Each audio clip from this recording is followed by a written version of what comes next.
What's going on, everybody? Eric Lindquist at Stochastic on the Odd Shopper channel, coming to you with my 3 prize picks for today. Hit that like button, subscribe button, and notification bell as we get going so we get some good juju going. My God, yesterday, I just stuck with my gut. I did play some Aaron Judge plays, so that was great to have the correlated walk-off 1-0 bomb. That was so fortunate, but again, I just wanted to run this to 6 days in a row. We went 2 of 3 yesterday. Julio Rodriguez, a big O for, unfortunately, in the total bases department. That was a huge bummer, but it's been a phenomenal ride. To only get one pick wrong since the All-Star break, that's literally what it is on PrizePicks so far. It's pretty crazy to think about. So, you know what? We just keep doing what we're doing because I feel pretty good about this card, and I'm actually going to give you one bonus pick at the end of this. So it's going to be a 4-player parlay that we're looking at because I'm feeling extra spicy today. That's just kind of how it is. But let's start it off. And okay, I bet you guys know where I'm going if you've been watching these videos this week. Pitcher fantasy score. Feels like there's been one crazy outlier a day. And this is it today. I'm taking the under of Justin Verlander, 43.5 fantasy score. Do I think he can be successful in this spot? Yes. The man's married to Kate Upton. He's obviously very smart.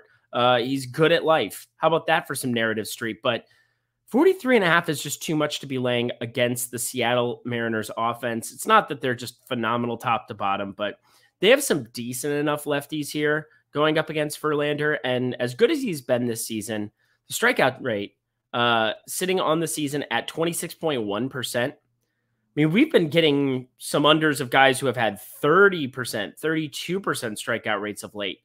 We're looking at 26.1%, and I just want to play the math again with you guys, the math game. We're doing FanDuel scoring. If he goes 6 innings, that's 18 fantasy points. You get 1 per out, okay? Then each strikeout is worth 3. So if you get 6 strikeouts, that's another 18. You get the quality start in that regard. That's 4. That would be 40 fantasy points. They would still need to get the win with Houston, and he would need to give up no runs in that event. Ken, there's enough in this Seattle lineup that I just think that this is way too high of a projection on him. You've got Julio Rodriguez, of course, for 73 expected slugging, but then you get guys like Kyle Lewis back in the mix. Maybe he'll be in against their righty, maybe not. Eugenio Suarez, Cal Raleigh for sure will be in this lineup. Carlos Santana, switch hitter. Jesse Winker still has a 408 expected slugging and a 341 xWOBA, even though the hard hit is way down for him. I think there's enough here. JP Crawford, maybe he'll be something eventually here. But all I feel is pretty confident that we should be firing the under here of 43.5. Would it surprise me? Again, if you went over this, no, it wouldn't. But to think you're getting a 65-ish% chance, his projection's sitting right at about 36.5 right now over at Stochastic. We're talking a 7 fantasy point difference. That's 2 strikeouts and an out. I don't know what else to tell you. I think it's a great under. So there we go. There's that play.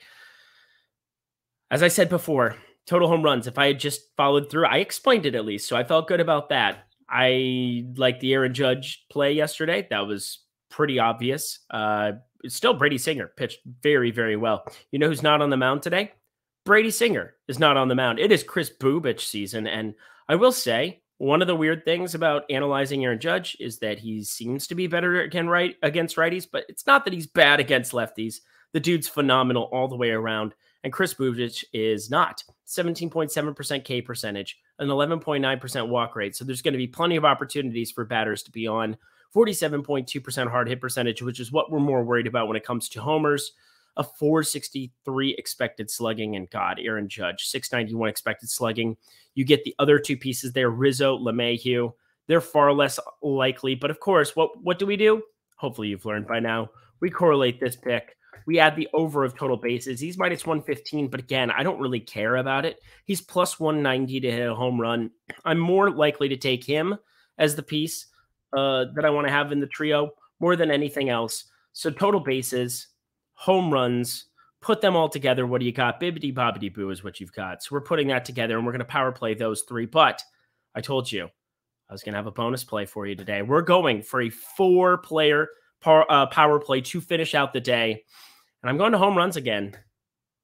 I'm taking the under of Luke Voit, Manny Machado, and Jake Cronenworth. Obviously, the 3 guys most likely to hit a home run on this San Diego team based on what we've seen this year. But I don't understand why we're getting certain things like 4 of the Phillies here, even though it's basically Rhys Hoskins' season. He better be the guy that's the home run in that trio. You got some other spots where it's like Robbie Ray against, I mean, this is just such an obvious under to me. Now, let's talk through Joe Ryan here, Minnesota Twins starter, who's been the best starter that they've had going day in, day out here, or, every 5 days, because that's how it works when you're a starting pitcher. Good job, Eric. Great analysis. But Joe Ryan, 367 expected slugging is fantastic. A 36.1% hard hit percentage is fantastic.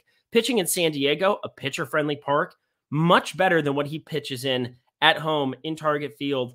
He's only given up 5 home runs, too, at Target Field on the season. 9 total home runs for him overall, and that's in 15 starts. We're talking 9 homers, 15 starts. If you can get 6 innings out of Joe Ryan here, I feel pretty confident that these are not exactly the 3 best power bats that exist in the world. Manny Machado, Luke Voit always feels like his home run props are inflated to me. I don't know if I've ever bet him on a home run prop ever. I don't know why I keep saying plop, but props are what we're talking about. Luke Voit is just not the dude I want going up against a righty here. And Jake Cronenworth, not a ton of power, even though I'd say he's kind of outkicked his expectations for the season, at least the expectations I had for him here at second base for that team. 9 homers only, though, on the season. Manny Machado, he was out for a while, but 16 homers. He would have been on pace for 24, 25 at this point in time without being out there for a while. And Luke Voit, only 12 home runs. As I said, it's kind of a weird number to me. So I'm adding that in as a bonus for you guys to make this a 10x payout. Yes, we're going for the home run to finish out the week because 2 for 3. Oh, so sad yesterday, but it is Justin Verlander under 43.5 fantasy score, over for Judge, Rizzo, LeMahieu homers, over of 1.5 total bases for Judge, and the under of Voit, Machado, Cronenworth for San Diego here in the home run department. Let me know. What do you think of my card for today? Let me know if there's anything else you guys are noticing on PrizePicks that you want to be betting. But most importantly, use promo code AWESOME to get $100 first match deposit bonus no matter what. Guarantee yourself a win by depositing 100, getting 100. That is how you build and sustain that bankroll. I'm Eric Lindquist. Guys, let's get back on it. Best of luck in the MLB streets tonight.